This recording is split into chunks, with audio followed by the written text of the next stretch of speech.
নমস্কার বন্ধুরা, আপনাদের সামনে আজকে একটা নতুন টিপস নিয়ে চলে এসেছি। টিপস বললেই হয়, সেলাই উপযুক্তই টিপসই হয়।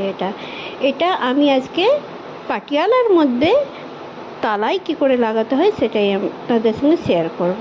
তো প্রথমে তো আমি তিকোনা একটা কাপড় নিয়ে নিয়েছি তালাই লাগানোর জন্য। তো সমানভাবে আমি এটাকে রেখে নিলাম।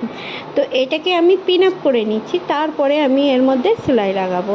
তো এর মধ্যে আমি এইভাবে পিন লাগিয়ে নিচ্ছি। দুটো পাটেই আমি এইভাবে পিন লাগিয়ে নেবো একটা একটা করে। বেশি বড় কাপড় তো নয়, ছোটো ছোটো কাপড়, তো এর জন্যে এর মধ্যে একটা করে পিন লাগালেই হবে।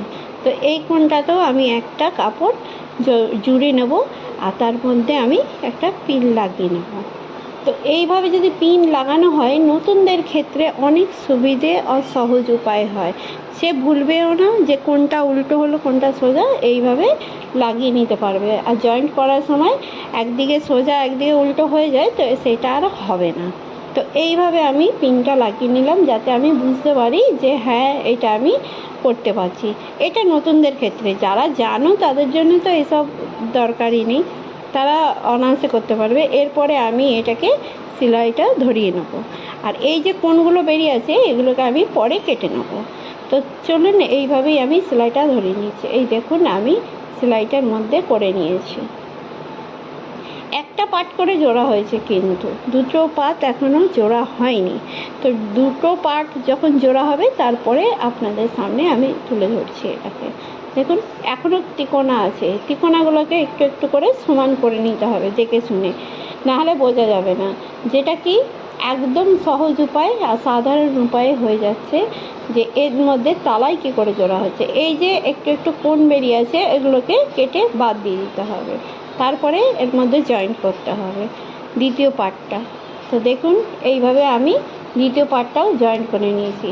আর যে কোণগুলো বেরিয়েছিল, ওই কোণগুলোও আমি কেটে সমান করে নিয়েছি।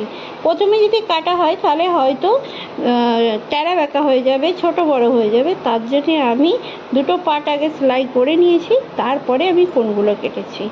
এইভাবে যদি আপনারাও করেন নতুনরা, তাহলে অনেক সুবিধা হবে আপনাদের।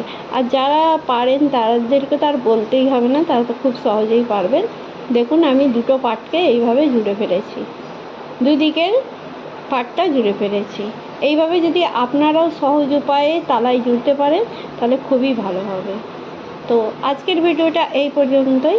আপনাদের যদি ভিডিওটা ভালো লেগে থাকে, আরও কিছু টিপস জানার এইরকমই নতুন নতুন ভিডিও আনতে থাকবো, আর আপনাদের ভালোবাসা আমার ওপরে যেন থাকে। আর এই ছোট ছোট টিপসগুলো আপনাদের যদি ভালো লেগে থাকে, তো অবশ্যই আমার পাশে থাকবেন, লাইক শেয়ার কমেন্ট করে দেবেন। আর এই যে তালাই লাগানোটা আপনাদের কেমন লেগেছে সেটাও আমাকে জানাবেন। আজকের মতো টাটা, বাই বাই।